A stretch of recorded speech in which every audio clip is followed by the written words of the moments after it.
What if I told you there's a real life Indiana Jones of snacks out there? Someone who tracks down long lost candy wrappers, consults on shows like Stranger Things and Mad Men, and can tell you the entire history of Fun Dip, Pixie Sticks, and Nerds without missing a beat. Well, today we're diving into the candy aisle of the 1980s, and trust me, it's going to hit your nostalgia button in all the best ways. Welcome to Pop Culture Passport, your ultimate guide to quirky and cool destinations across the US. I'm your host, Beth Scalacci, aka the Roaming Yeti, here to help you dive into the world of theme parks, uncover film and TV locations, and explore quirky museums, roadside attractions, and legendary venues that capture the heart and soul of this unique country. So grab your pop culture passport and let's discover destinations that resonate with your interest, not just with what's trending on social media. Are you ready? Let's roam. Welcome back. Today's destination, well, it's a little different. We're traveling back to the candy aisle of the 1980s. I'm joined by Jason Liebig, one of the country's most trusted nostalgia experts. Jason is a brand historian, package archivist, and former creative story executive at Marvel Comics. He's the founder of CollectingCandy.com, an online archive of thousands of pieces of vintage candy and snack packaging. You've probably seen his work without even realizing it. Jason is a behind the scenes consultant for hit shows like Stranger Things, Mad Men, The Queen's Gambit, Young Sheldon, and The Goldbergs, making sure every cereal box, candy wrapper, and grocery shelf looks era correct. He's also a lead storyteller on The Food That Built America and the mega brands that built America. And he even co-created and hosted Food Flashback on the Cooking Channel. And if that's not enough, currently he is appearing alongside Henry Winkler on Hazardous History, which explores the weird and wonderful ways we used to live. And he's the go-to commenter on branding and consumer trends, from Gen Z ingredient preferences to the debate around food dyes. So if you're a kid of the 80s or just candy curious, you're in for a treat today. I'm also going to put a little disclaimer to please excuse my voice in this episode. My sinuses were not cooperating during the recording. All right, now go grab your favorite candy, settle in, and let's get into it. Welcome back, guys. Today we have something that's a little different, and I'm very excited to introduce this person to you. We have Jason Liebig here. And Jason, I'm going to let you explain. So when people ask you what you do, like what is your go-to description? Because I know when I got the email, there was one very, very specific description that caught my eye. So I'll let you go. Well, I usually when people say something like that, they're usually saying like Indiana Jones of snacks. That's the Yes, one. Indiana Jones of snacks. Yes, Jason Liebig has been described as the Indiana Jones of snacks. Yeah, and I'll happily embrace that because I'm a huge Indiana Jones, Raiders of the Lost Ark fan. And it is kind of a great shortcut for part of my work. When I'm being a little less fun, I suppose I describe myself as a brand historian, storyteller, these days, television personality. I like to incorporate all those things. But the core of my work as it is today is really as a historian. I would say a pop culture archaeologist. And I like to tell stories. I like to create, I like to bring, I think all historians really are storytellers. So I like to bring things together, make them make sense because so much of this part of our shared pop culture is lost. And so I've spent the last 20 years bringing it out of the mists of time. Because when I started doing this 25 years ago, if you wanted to Google old snack or candy or brand stuff, information, imagery, whatever, there really wasn't much out there. Yeah. And excuse me. Um, so what do you do as the historian? Like what's sort of your day to day look like? Yeah, well, I have this massive archive, which needs about four times as much attention as the hours in the day that I have for it. It is over 100,000 pieces large. That is 100,000 pieces of consumer packaged goods packaging going back 120 years. Some of it as contemporary as yesterday, because I do, at least within the category, the core of my passion, I suppose, is candy and snacks. But like, I really try to make sure I'm on top of candy, that confectionery category. So I always say if I've got 100, I mean, whatever, 120,000, 130,000 pieces now, I don't keep a count. Um, I would say 80% of it is really candy. And so that's where I can say, like, when I've had talks with the Smithsonian and I've tried to inch my way into getting them to eventually one day take the archive, take the collection. It's a long conversation. But I've always said like this, I've always said, well, ideally, if I do my job right and I curate it right, it could become the Smithsonian of American confectionery history. And so the day to day is, I'll just like a lot of times it's just, okay, what's out new in stores? What do I have to go out and buy? And then when I do it like that, I would say that's the weirdest part of my job is keeping up with the new stuff. Like hunting for the old stuff is both a frustrating and endless adventure, where you're just hoping that something shows up or someone reaches out to you or someone gets back to you. But then keeping up with the new stuff is like a full-time freaking job. It's just you go out, buy things, you carefully open them, which I can spend with like a new seasonal edition. Like this year, okay, Hershey just came out with Grinch bars, right? Right. Grinch Hershey bars.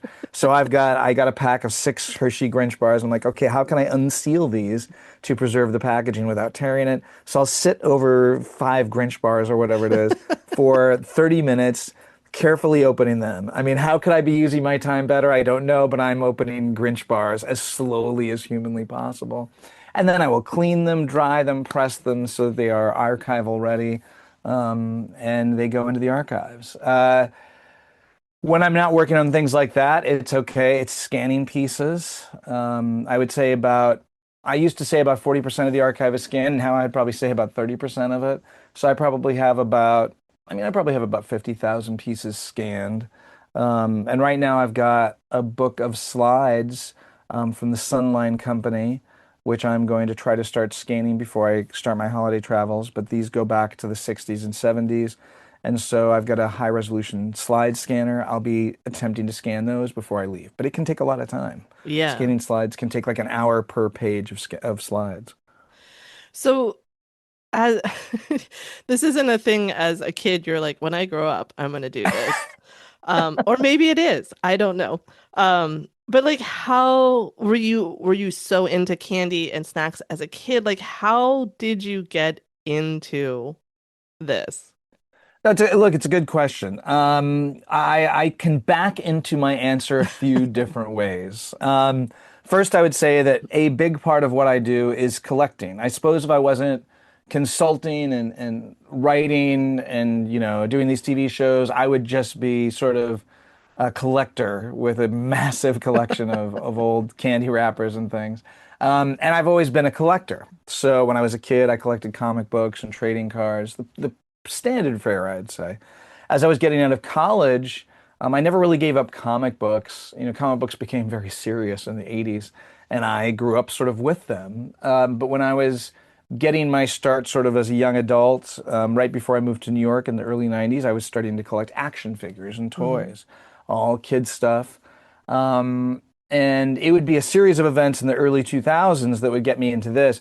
But I always like to say, and this is the other way I back into this, for me, once you really look at it, I always say that look, the sort of primordial stew of passion and love, where you develop love for things like comic books and cartoons and movies and video games, and toys, action figures, and these things. That area where you develop the love for those things, which plays into being a collector of those things, you actually do develop a love for all these brands and these candies and Hmm. things.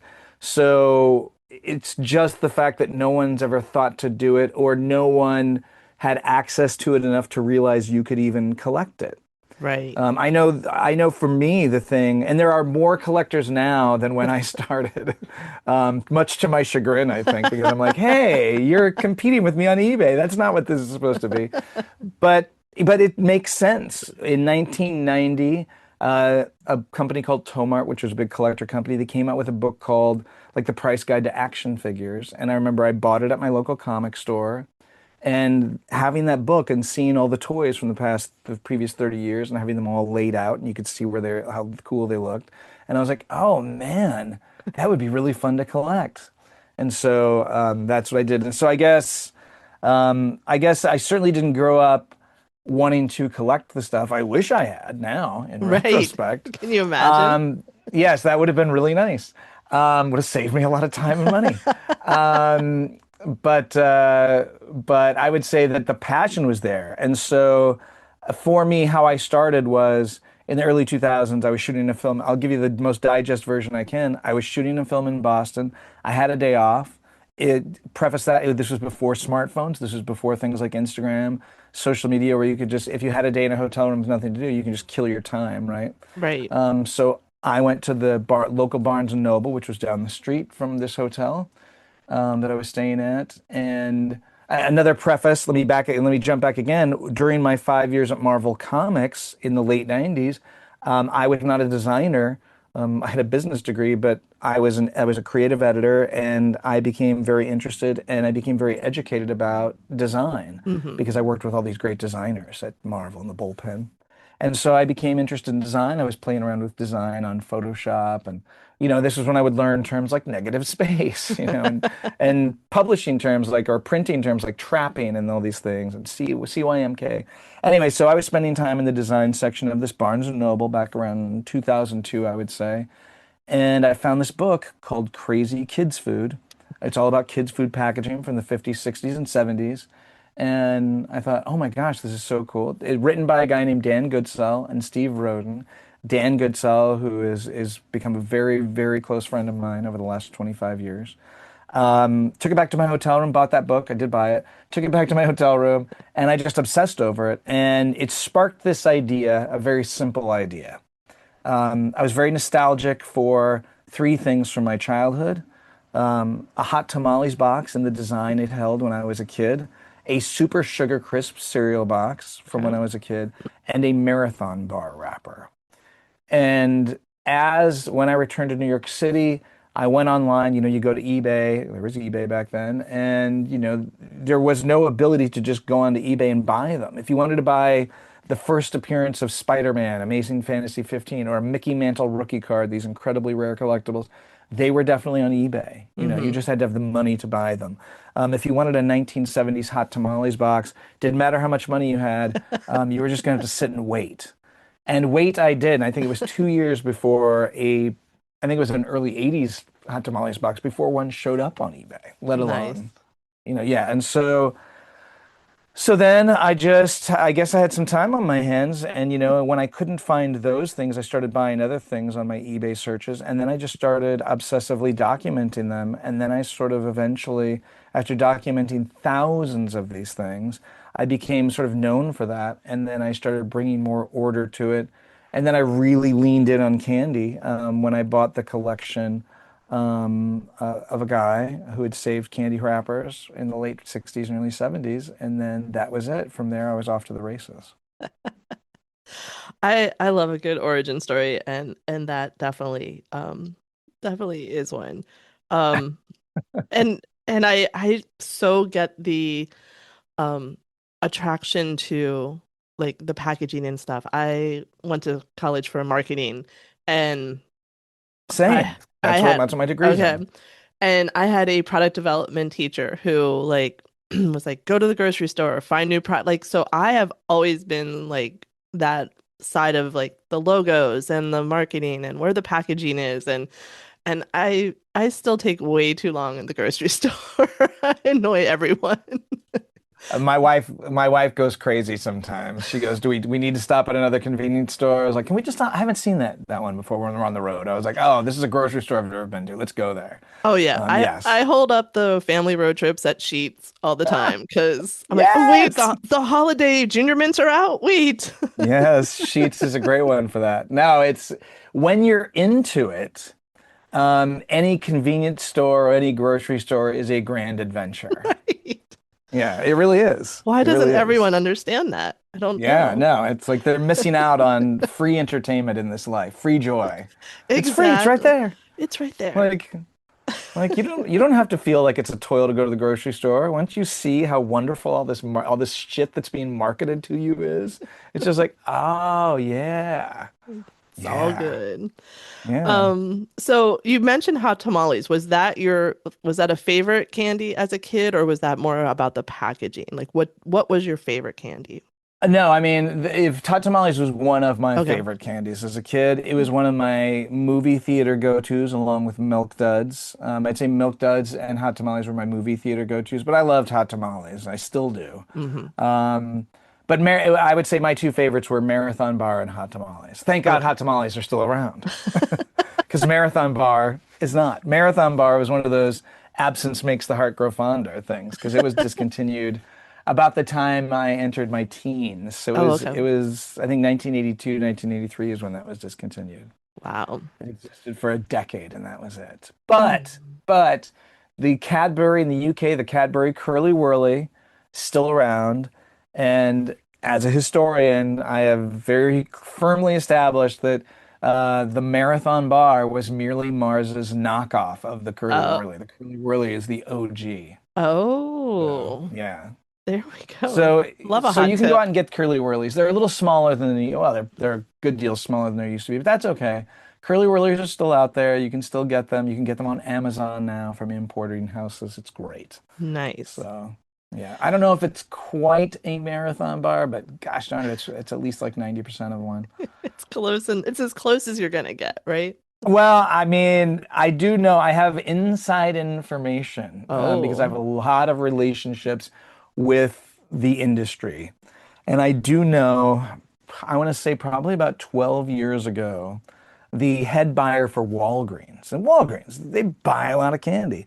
They went to Mars and they said, we would like to revive the Marathon Bar for a summer promotion.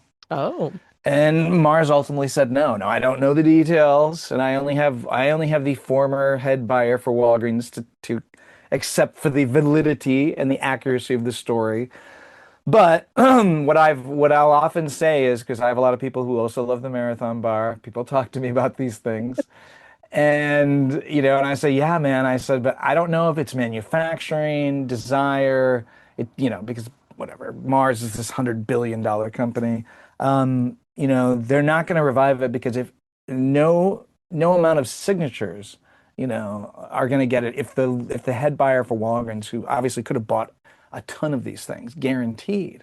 Right. If that's not going to revive that bar, nothing is. Unless, again, people change. I mean, pe most people who work at Mars and Hershey, they stick around for a long time. But maybe if the Walmart buyer came in and said, "Oh, we have to bring this back," it could happen. But I suspect, over time, even a company like Mars, which has remained private, they probably have the recipes. They might even have the machinery somewhere, or they might not. That's the thing, the machinery Yeah. that made it. And it's one of those very specific things that you can't just remake it, with using another machine.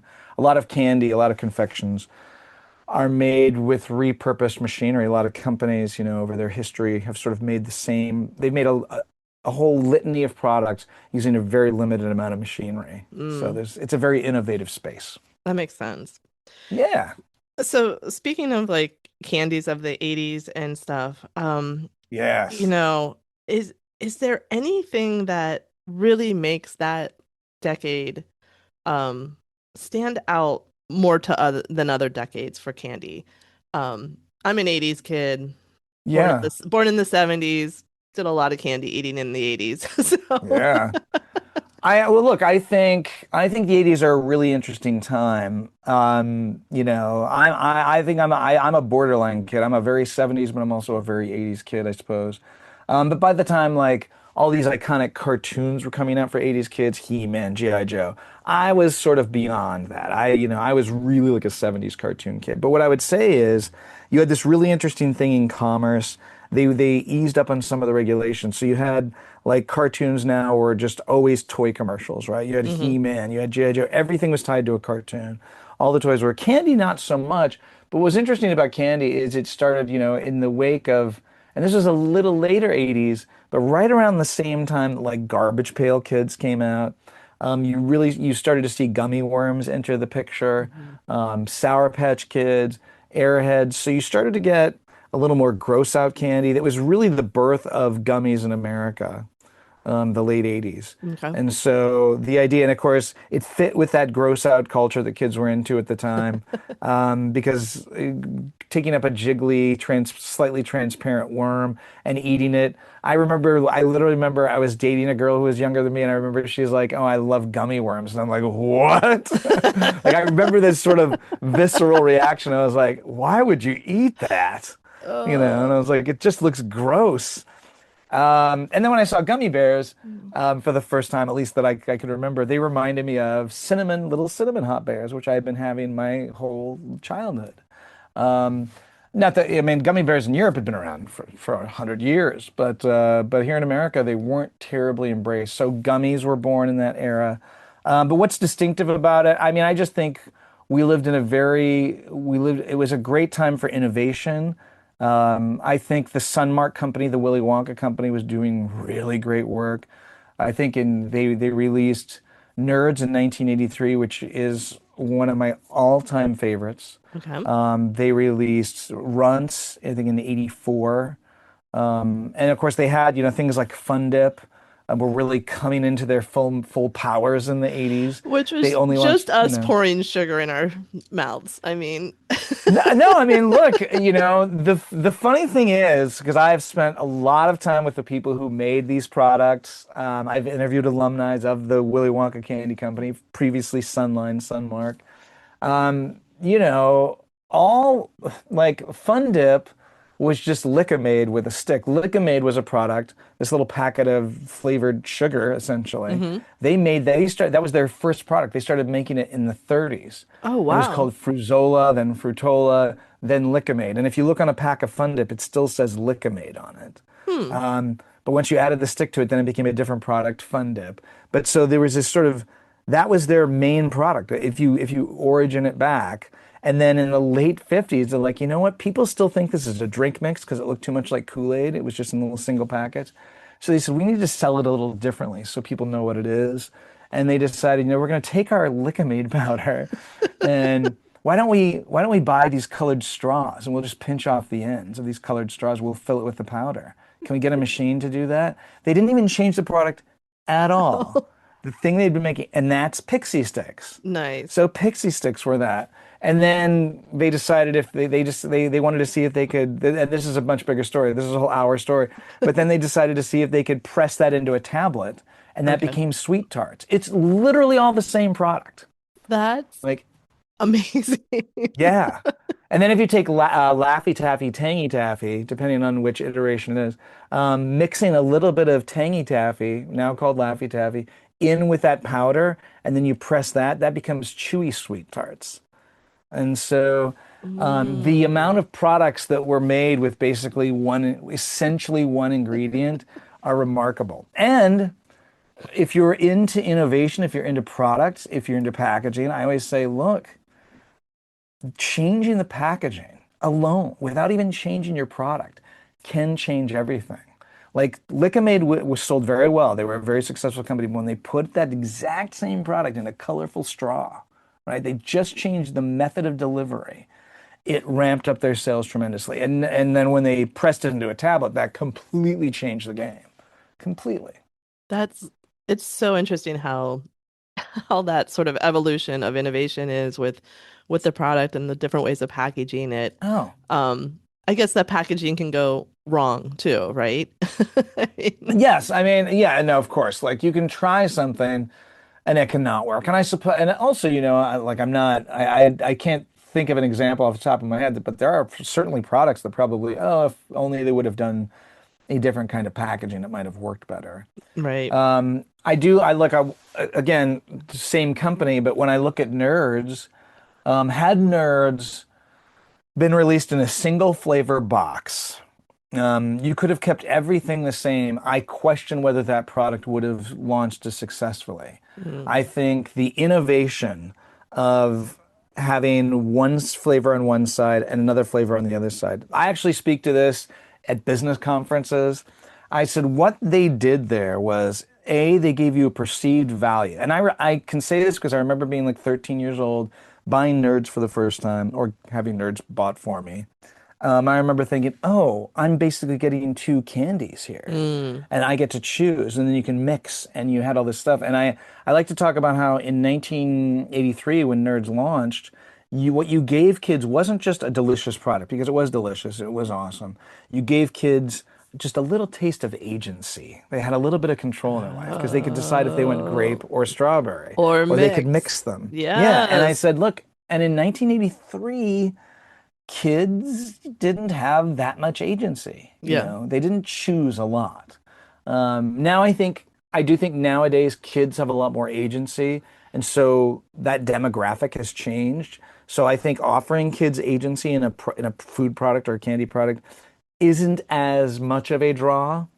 But I do think it was part of what made that product successful, among all the other elements, the name, the design of the character, because I think all of those things were really fantastic. Yeah. And I also point to agency being one of the reasons why Big League Chew, which came out in 1980, is also became a hugely successful product.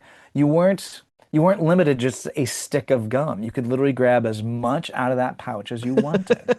And there's something about, look, self-help books, reams of them built about taking your own power, right? Mm-hmm. And for a little kid, that's almost like a little self-help book. It's like you get to choose. This is Right. your choice. Right. You can take a little pinch or you can take a huge wad. You can stuff the entire pouch of Big League Chew in your mouth. It's You're only gonna do stupid, that once though. right? It's never going to work out for you the way you think it is. It's just not. But you might as well try. It's right in front of you and you have to try at a certain Of age, course. and Yeah. it's absolutely the right thing to do. It's like, remember the giant pixie sticks? Well, I think they still have them, but the plastic ones. And they always say, like, if you're stuck in a sand hole, you can't even hear it when it goes. That's the thing about that pixie stick powder. Is like sometimes you turn it over and to get it into your mouth, but you don't realize how much has gone into your mouth because it's silent. It is silent. And you can't even feel after the first little bit in your mouth, you can't feel it. All of a sudden it's like, oh, I tap it a little more, and then all of a sudden your mouth is full of this like powder that's completely this sour powder which is completely dried out your mouth. It's madness. Man, it's funny, I haven't thought about that in years. The silent The, danger of pixie the sticks, silent danger of pixie right? sticks. Pixie sticks, the silent killer. Oh, it's so good. Um, if you had to pick, I know we've talked about Nerds and Big League Chew, like, Yes. but what are the top five candies of the 80s? And they can be what either your favorite five or five that you think like really define that decade, or No, I think yeah, there's I'll let you categorize that. yeah, I have put some thought into this, so this isn't off the cuff because I needed time. What I would say is, look, as far as products introduced in the 80s, Nerds, Runts, Airheads, which actually came out in the late 80s, and Sour Patch Kids, those to me are four of some of the, and because they're all still around. Although I don't think Runts sell as well as they used to. Nerds, of course, have come into their renaissance with Nerds gummy clusters. Um, so I think those four introductions into the 80s are incredible. And of course, I'm going to drag the Marathon Bar because it was discontinued in the 80s. I'm going to into that Mount Rushmore of 1980s candy. For me, those are the great ones. And I'm not personally a big Sour Patch Kids fan. I'm not personally like the biggest Airheads fan. It's like sour candy really isn't my jam. Um, but those brands are just so freaking huge. And now both of them are like the multiple SKUs. There's, I think, like 15 different Airheads products. There are, a dozen Sour Patch Kids products, other than just, the standard Sour Patch Kids. So I think, if I'm answering your question right, I don't know if you're talking about favorites or just most impactful, but I think those are very important brands from the 80s. And it would be hard to beat them. Certainly, again, I guess if I'm going to add my fifth that's introduced in the 80s, I have to mention Big League Chew bubblegum because that is a big part of my life and Right. why I got into all this stuff that I'm into now. And I've even worked on Big League Chew brand. I'm close friends with the guy who invented it now. I literally sent them a text right before I got onto this podcast. So I was like, "Hey, you need to look at this. Is this violating your trademark?" That's what I sent a text message to them. That's true. Nice. I think I sort of went down the 80s rabbit hole Ooh, of candy because I was yeah. trying to remember which ones I liked. I am amazed at and given your list too of how little chocolate I talk about Mm. with when it came to the 80s. Like there were just so many good non-chocolate products that I was really surprised by that. You know what? That's a very good observation. I think, you know, I mean, what it would like, yes, it didn't seem like a terribly innovative time in the chocolate space. I would say like let me off the cuff. If I was going to say in that territory, and this isn't even milk chocolate, I would say the Nestle Alpine White, which was a huge late 80s introduction, maybe 86 off the top of my head. That was probably the biggest thing in the non, typical candy space, but it's not really chocolate. They call it white chocolate, but it's Right. really, but Right. Alpine White had those great commercials, Alpine White, silky white. It's like if you're listening and you've never heard of this, look up Nestle Alpine White commercial. It is an earworm and it's fantastic. And it's like, how is this for a candy? But one of the greatest commercials, period, let alone candy commercials. But yeah, it is interesting. And maybe that's another way to look at the 80s where it was really all about the sugar. It wasn't so much about the chocolate. And I do think, look, we live in the 2000s and the 2020s. We live at a time of tremendous innovation in the chocolate space. But it is a much more mature kind of confection. hmm I do think where we've been with chocolate the last 20 years parallels where we have gone with coffee. It's just very elevated, ingredients, elevated manufacturing, elevated harvesting, elevated production. And so you have these bean to bar manufacturers, you have these chocolatiers coming up in Brooklyn, in Portland, in Austin, in these places. So you're coming up in largely the same way you see craft beer, you see craft coffee. So it's a space that isn't necessarily typically considered kid stuff. So I think that's probably the thing. I mean, it's just sugar candy is kid stuff, and Exactly. chocolate's for mom and dad. Yeah. And I grew up 20 minutes from Hershey, so we went to Chocolate World a lot and tried the candies. And in prepping for this, like I even remember like a school trip there where we did a tasting or something, like we taste Wow. tested something. So, which I think was Almond Joy, which was not my favorite. So I was not happy about that. But Almond Joy. I know. I was like, as a kid, really? But like I remember like the whatchamacallit and the score bar being like my favorites, which are so random because I think outside of the area, probably no one knew what a score bar was. Yeah. No, Score Bar is a much more obscure bar, you know. Yeah, it was trying to be Heath. And I think it did a pretty good job of being Heath. And now I think Hershey owns Heath. I think they might own both of them off the top of my Probably, I head. think Yeah. they own pretzel companies, they own everything now. Yes. So No, I mean, they're no, Hershey is like, look, a lot of companies do that, have bought their way in. I think they just bought, obviously, they own Jolly Rancher. Hershey owns mhm, Jolly Rancher, which was a Colorado company.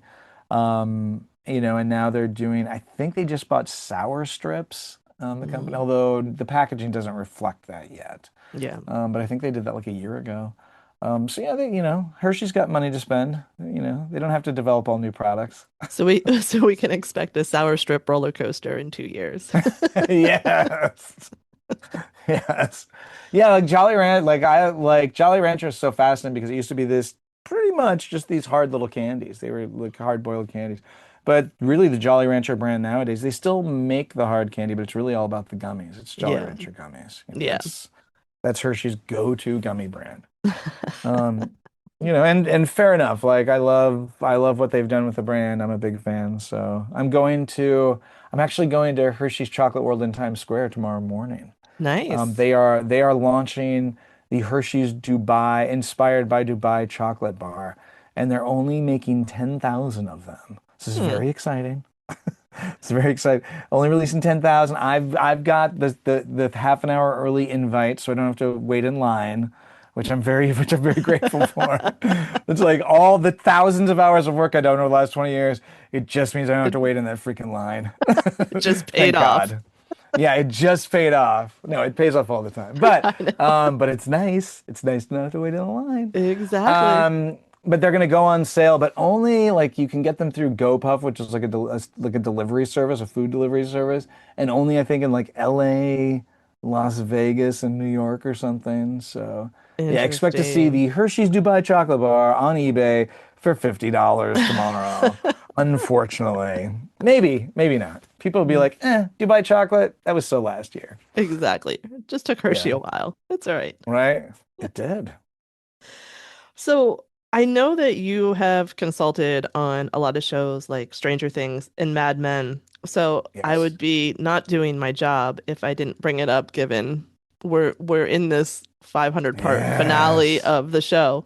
Um, Yes. that we're gonna have to excuse ourselves from family members to watch on Christmas Eve. It's true. But So are you caught up? no, I like I said, we were with Oh, family on Thanksgiving, so oh we my that's gosh. a to-do Are list you a item. fan? Are you a fan of the show? I am a fan of the show. I'm not a fan of how long it takes in between Oh my God, seasons. no. No one is. No one is, but it I need to know how it ends. Like I've been with it this Well, long. I need to yeah. know. Um, Yes. so I'm really interested. I like some of the characters, so Well, I don't um, want to oversell it, but I will say the mid-season conclusion is so freaking okay, so we're good. back. We're back to Yeah, I mean, look, I thought the show has been of a high degree of quality. I think season two, they tried a lot of different things, those Duffer brothers, and they were trying a lot of different things. And I think some of them worked and some of them didn't. But they played each episode, they were playing like a different sort of thematic. You could see like, John Carpenter in one episode. You could see different stuff, Steven Spielberg in another episode. I really think they found their footing with season three and season four. They were really on fire. But I feel like with season five, I have not seen them make a Game of Thrones like misstep yet. Like, if the front half, if the back half can somehow deliver the way the front half has, we're all gonna be talking about Stranger Things for years to come. nice. Or if they don't, it'll be like Game of Thrones, where after that final episode aired, everyone was like, "Guess we don't have to talk about that anymore." Or it could be like Sopranos where we're still talking because we don't know what Yes. No, I mean, look, give it up for Sopranos. Absolutely. good or bad, we're Absolutely. still talking about that ending. Yeah. Okay, but did you have a question about that? Yes, sorry. Like, yeah, We sorry. No, whew, that was me. tangent. No, that Yes. it's always good to have those. Um, like what role in making sure the packaging is accurate and stuff, like what does that do to like build the authenticity on screen? That's a really good question. I kind of have a spiel for that because I talk about it a lot. I think about it a lot. Um, I like to talk about this in a couple of different ways. I say you know, I grew up in the 70s, and when was it? CBS launched a show called Happy Days. Happy Days was set in the 1950s. Hmm. So back then, if you wanted to set a show in the 1950s, how would you do it? How would you make it clear the show is about the 50s? Well, you'd bring in the music, the hairstyles, the clothing, the cars, when you'd see the cars, and I guess the pop culture references, although a lot of times they made stuff up. But so you'd bring in those things, music, cars, hairstyles, clothing, and that was really enough to bring you in. And we have become, over the last 3 or 4 decades, we've become a very brand-centric society. We are all about brands, Hmm. you know. Megan Trainor says we're all about that base, but no, we are all about those brands. That's terrible. I guess I was listening to Megan Trainor this morning. Doesn't make any sense. I make no sense. Shut up, Jason. But no, so we are a very brand-centric society, so much that we talk about personal branding these days, a lot. So we relate to brands in our lives in ways that we simply didn't do so 20, 30, 40, 50 years ago. And so it becomes helpful when you are, and in the way we did associate ourselves with hairstyles, clothing, and music and cars. And Mm. the thing is, none of that's changed. We still do all those things. So if you're setting, like Stranger Things, if you're setting a television show in the 1980s, getting brands on there is just as helpful as having the right music, having the right tone, having the right clothes, having the right cars. It helps bring you into it. It helps make it more immersive.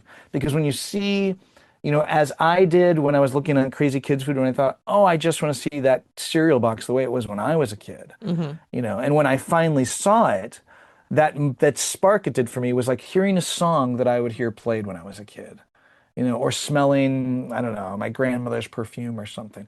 It attacked right to the central nervous system.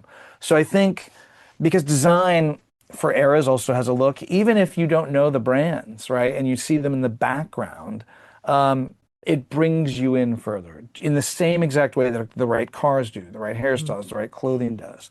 And so now even like Matthew Weiner with Mad Men, he was very big on making sure the brands were very authentic, right? And not only that, very specific to the year and the month even sometimes. Like one of my craziest conversations with them was trying to figure out when Sugar Crisp, one of my favorite brands, became Super Sugar Crisp because it was Sugar Crisp, but only in the late 60s did they add the sugar. And that was like a Okay. little note in the show. And so they were trying to get me to figure out the month that that happened. And I kind of did it. But I remember when they first asked me the question, I was like, listen, man, I remember talking to their art department. I'm like, no, you could go to the Post cereal and they wouldn't know, at this point. Right. But we figured it out. We narrowed it down. Like you said, oh, is it by April? And I figured out a way to figure out that, yes, it was by April. So, but no, it just becomes another tool in the arsenal. Some shows you'll say, oh, the clothing is a character, or the music is a character. I think the packaging and the branding can become a character. And certainly, well, Stranger Things has done huge amounts with brands and packaging. I have with me as a visual prop. I'm going to show you. This is the Eggo waffles box Nice. that those season one, and I think part of season two, but definitely season one. This was the Eggo waffle box, scans of which were used to produce all the Eggo waffle props that Eleven is obsessed with. And the Easter egg is that the woman who originally saved this, she was one of what we used to call refunders. She actually cut around the UPC code Oh, she needed that. and Yep. sent it in for this kids club, right? Nice. But she didn't cut all the way through, so it just exposed layer of cardboard. And when the art department of Stranger Things reproduced it, they didn't fix that. They didn't add a Oh, UPC in. So if you go back season one and you watch 11 shoplifting all these Eggo waffles boxes, you will see, it happens very fast. You will see this little errant white square on all of the Eggo waffles box she's carrying around. that's Um, you funny. know, yeah. But no, so yeah, it becomes that. It becomes a tool. A lot of times, though, I mean, my God, these writers, they write to the brands, they write to the props. I'm not going to spoil it, but there is a great mid 80s snack brand that is referenced many times. This is the new one for season 5. Okay. And it's reference times. They use it as a metaphor for things in the upside down and stuff as they do on the show. And I was like, oh, look at that. That's so cool. I did not work on this season, by the way. So, um, like they got that. I think now they're getting their stuff from like the companies instead of it was like, oh, we're just going to go to General Mills and say, like, give us stuff from your archives. And they're like, yes, sure. Yes, here you go. Well, and there's Yeah. so many on the grocery store shelves right now of Yes. like Oh, retro packaging for like Stranger Things. Um, yes.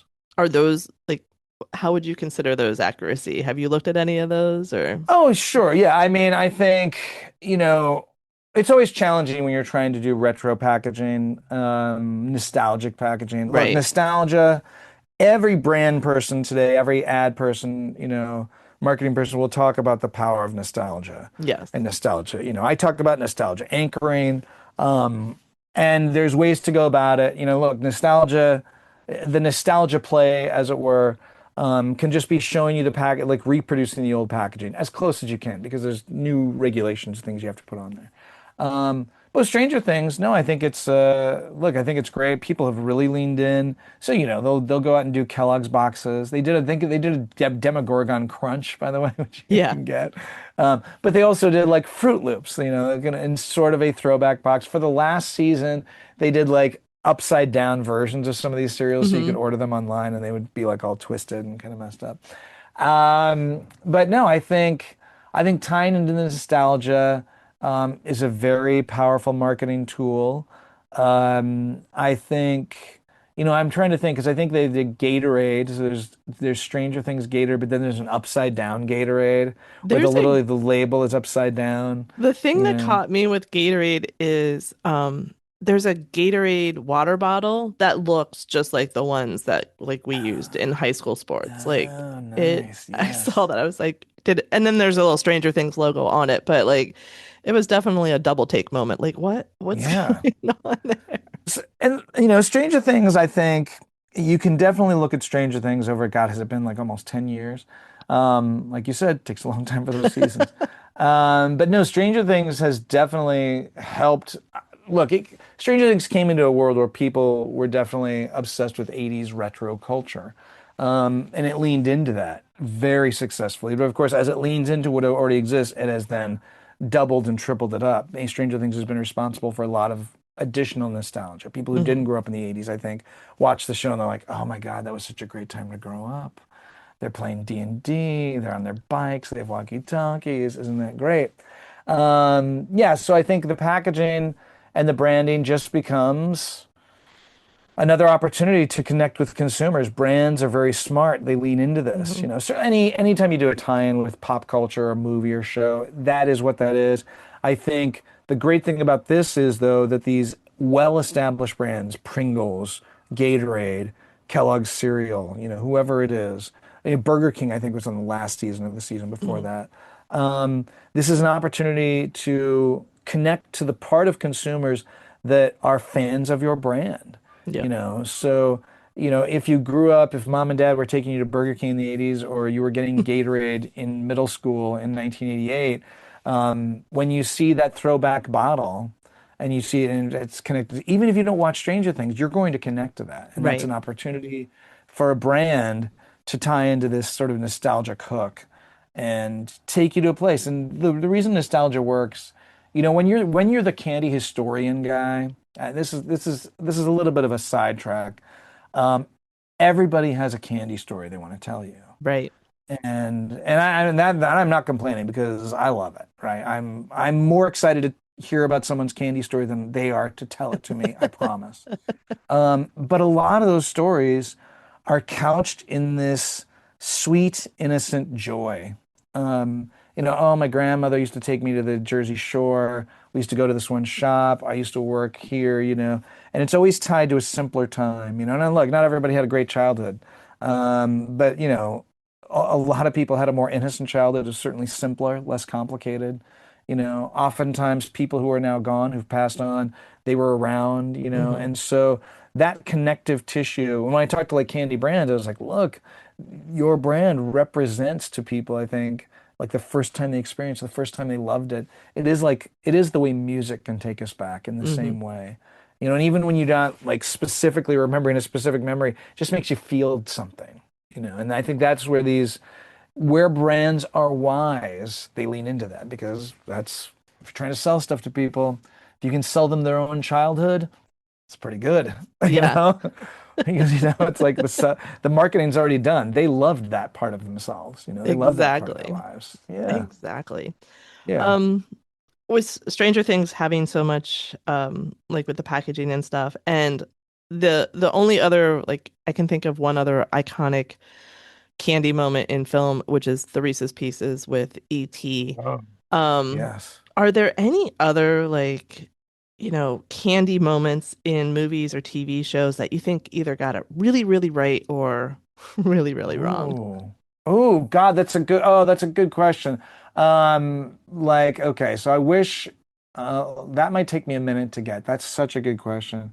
Let's see. They got it really, really wrong. Oh, God, damn it. I feel like I feel like I need to sit down for that question. But let me think for a minute. So let me think. So candy that got it really right, that got it really wrong. I do think there was a Jennifer Garner movie where I think she turns like 30 or something, I Oh, yes. think.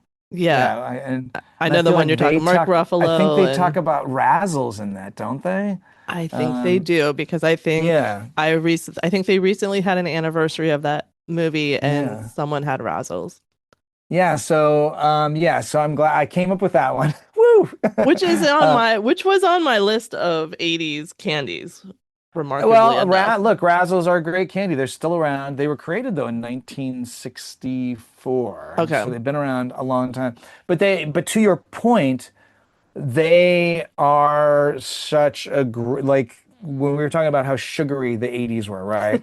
And Right. it's like, yes, if they weren't, yeah, even though they weren't created in the 80s, they might as well have been because Right. they sort of fit the mold of all the kinds of candies that became popular in the 80s. And certainly when Razzles came out with that little motto, because when they launched, it wasn't like that. First it's a candy, then it's a gum, right? And so, but yes, so Jennifer Garner's film, what was it? 18 going on 30? I can't remember. 13 Yeah. going on 30? Something like that. 13 going on 30 Yeah. sounds right. But so as far as getting it right, I think they got it right. I Hmm. mean, I think that was a very good use because it is a candy you don't see around as much anymore. You can go down to Five Below and get them now. But you don't see them at necessarily Walgreens or Walmart, these big box stores, in the way that you might have seen them at all the mom and pop stores in the past. But so I think that was getting it right because for a lot of people, they hadn't seen Razzles since they were 13, and so it's like, and so when I say getting it right, I think that was really useful because it was a candy that, yes, is still around, but feels like it hasn't been. So, and I think that was a great use of something to sort of trigger people a little bit and say, oh, and and it does. It just it brings all of that back to you. Insofar as getting things wrong, gosh, I don't have anything off the top of my head. I suppose candy brands would be like, you're not going to get anything wrong with our brand. Yeah, I We're was not going gonna to say let you. Uh, maybe we don't go wrong. but like, if I suppose going back to Reese's Pieces, which I was got gonna it say very right with M&Ms, right? E.T. Yeah, M&M's. The people at Mars were like, no, no, no, we don't want to do that. We're Yeah. not going to be in your weird alien movie. And the thing was, if you consider Reese's Pieces a competitor for M&M's, and I think most people do, it's the same exact format of candy, it's different content. But Reese's Pieces without ET probably don't survive the 80s, Right. They were introduced in 1978. They weren't selling all that well. I mean, they were selling well enough. They were selling fine. But ET sent them into the stratosphere. Right. So, and whoever made that decision at Mars. Mars are tricky though. They're a private company. They make a lot of weird decisions over there. I mean, obviously, look, they're doing just fine. They're literally one of the largest like food conglomerates on the globe. They've never had to bring in outside investors. They're very smart, but they make very interesting, weird decisions. Yeah. So yeah, It's and they're always not. interesting. And the mythology is they're not a big fan of peanut butter. So Oh, that whole Reese's Pieces thing had to really grind their gears. wow. But I say that that's mythology because I've heard that a lot. I've never gotten hard evidence of that. And Right. also, like they have M&M's peanut butter now, Yeah. and they did finally bring back Snickers peanut butter. Okay. So, and I think one of the reasons why people say that is because PB Max, which was a really great like late 80s, early 90s bar, one of the greatest peanut butter and chocolate things ever. They discontinued it after like 3 years. People, they just hate peanut butter. They hate it. And then they came out with Snickers peanut butter a few years later. Then they discontinued that in the Interesting. 90s. And I know, at least I have pretty good evidence as to why they discontinued Snickers peanut butter. And that is because Snickers peanut butter sold like gangbusters when it came out in the 90s. Mm. Kids were buying it, people were loving it. The problem is, instead of taking sales away from Reese's, it was just taking sales away From from Snickers, like Snickers. regular Snickers.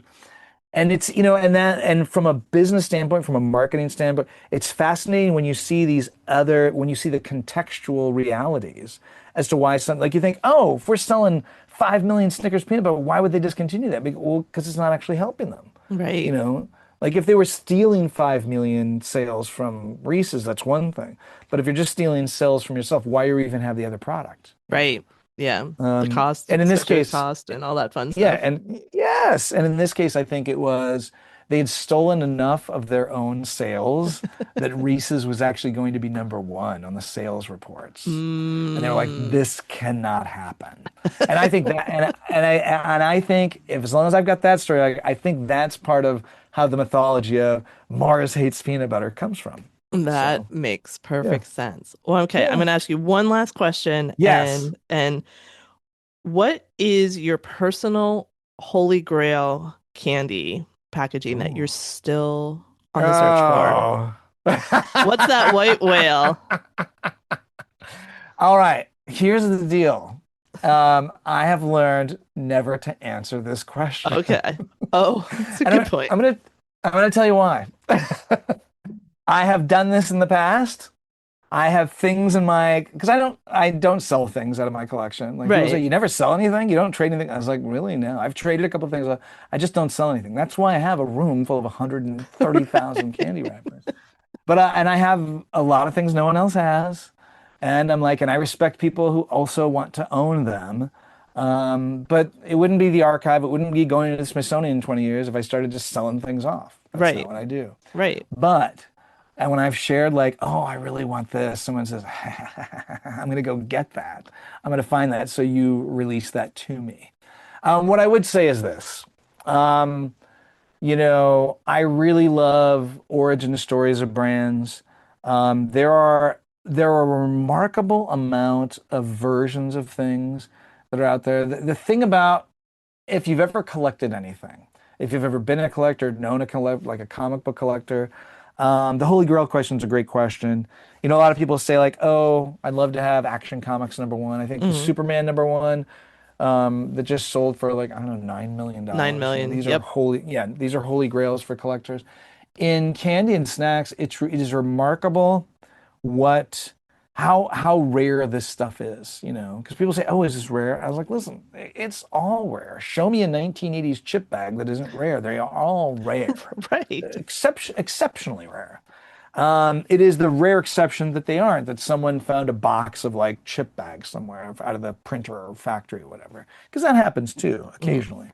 Um, but I would say, I would just tell you rather than answer your question and give someone potential to Yeah, use we it don't want to against do me. that. We don't No, want no rappers for ransom, please, yes, no, listeners. yes, that's what they do. They ransom them. They've kidnapped children that should belong to me. Um, but I will tell you about some of the greatest holy grails I've gotten. Yes, that's Um, better. yeah, one of my favorite holy grails was, the funny thing is when I got this Eggo Waffles box, I had just been looking for a 1980s or 1970s Eggo Waffles Okay. box.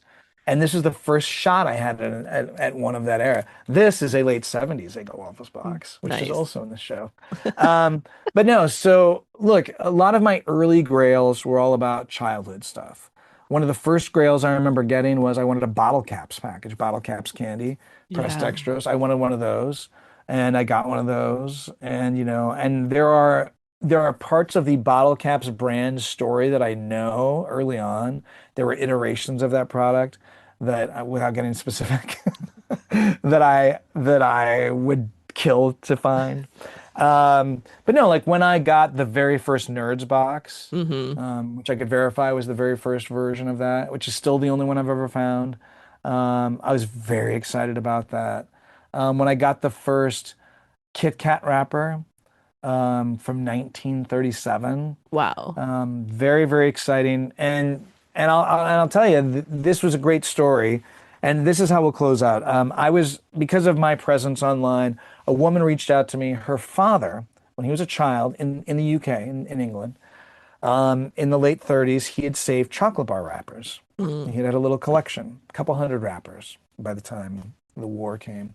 And like a lot of kids, he was moved from the city because the Germans were bombing, the fascist Nazis were bombing the big cities. They moved him out to the country where family had a place, which was much safer. And so, he sort of stopped collecting. And this sort of, this literary metaphor. He sort of put away childish things, right? He put them in a box, and he Mm, carried this box of chocolate bar wrappers with him through his life, from 1940 to when they reached out to me. It was probably like 2013. He was still wow. alive, and she goes, "Listen, we're trying to figure out what to do with these wrappers. He's got a couple hundred." I was like, "Well, listen, there's not a lot of collectors out there. These are my advice. Would you allow me to like buy a few or whatever?" And so I was able to buy like 8 wrappers out of the 200. The rest went to this great museum in the UK called the Museum of Brands, which I'm a big fan of. Great museum. If you're ever in London, look up the Museum of Brands, go visit. It's fantastic. Um, but what's great about it is, I have pictures of him. He has since passed away, unfortunately, but I have those wrappers from him. And not only did I get the very first Kit Kat wrapper, I also got the World War II, the during all the shortages and all the rationing. Hmm. This is what's interesting about this wrapper is, and the wrapper that follows in 1940, 41, sugar heavily rationed during the war, milk rationed. And so trying to make milk chocolate without sugar or milk is Right. very difficult. Kit Kat was only a couple years old, really, when the war started over in England. And yet, Roundtree, the company that made it at the time, Roundtree, really wanted to keep giving people some sense of normalcy, right? They were trying to Hmm. provide this in the face of a very extraordinary time in history. And so they continued to make the closest thing they could make. And the thing is, in 1937, Kit Kat was a red wrapper, same logo essentially that we have today. It was in a white circle, I think, at the time. The logo design was almost identical. You would recognize it immediately. When they decided to make this version with a bitter chocolate, with low milk, with almost low sugar, they put a disclaimer right on the wrapper that said due to shortages, but they changed the wrapper color to blue. They changed the logo to almost like a courier typeface, a very Oh, plain wow. typeface. Yeah, and so it's Kit Kat, but so they made very clear that this is the closest we can give you. And it's all Mm, there right on the wrapper. And I say this is one of those great examples where it reflects such a big thing going on in the world, yeah. World War II. And so were that not in my collection already, in my archives, that would be a That, huge holy grail for me. yeah. And those rappers are meaningful to me because they help tell a story, but they also tell the story of this man who lived this life. And it's a very human story. And so Right. that's, when I'm, like I said, I use the lens of this packaging and branding as a method of storytelling, as a lens for storytelling. And that, oh my gosh, not only is that just sort of the rookie card of Kit Kat, right, which is a great brand, it's the rookie Right. card. Right. That is my Mickey Mantle rookie card, that Nice. Kit Kat wrapper. I And love that. so, yeah, and so it tells a story of a man, it tells a story of a country, it tells a story of the world, and it tells a story of like how important brands can be to us as, you know, I mean, we went through it during COVID, people were trying to get stuff to you that was normal. Hmm. You know, people couldn't shoot television shows, you couldn't shoot the talk shows at night, so they would start to do them from their houses, right? Right. And so, look, we're going to give them a semblance of it, just so something feels normal, you Yeah. know? Such a good And point. so, yeah, and so I think we are an interesting species in that we do try, and look, there is so much goodness in us, and that we are trying to, we're also, look, we are a social animal, and so we do try to help each other, I think. Yeah, definitely. Um, j- you know, and so, but it's interesting how these brands can reflect that, especially in times of toil and turbulence and, upheaval. Exactly. Well, Jason, thank you so much for your time today. This has been great. I know everyone's going to be loving this episode. So, Cool. thanks for your time today. Oh, thank you. This was so much fun talking to you and getting to know you. Once again, a big thanks to Jason, the real life Indiana Jones of snacks. I hope this episode brought back a few of your favorite candy memories, and whether it's a movie theater favorite, a Halloween classic, or something you just haven't thought about in years. Talking with Jason really reminded me just how much pop culture is shaped by the everyday things we grew up with: the packaging, the commercials, the flavors, the stuffs we begged our parents for in the checkout line. Those tiny details become part of our personal story and sometimes even part of our travel story, too. So if you enjoyed today's episode, be sure to check out my new podcast, Roaming Yeti Snack Society. It's where I'm going to explore snack history, recreate nostalgic treats in the test kitchen, review road trip finds, and spotlight quirky regional foods from around the US. So make sure you follow, like, whatever you need to do on your podcast app and come snack with me.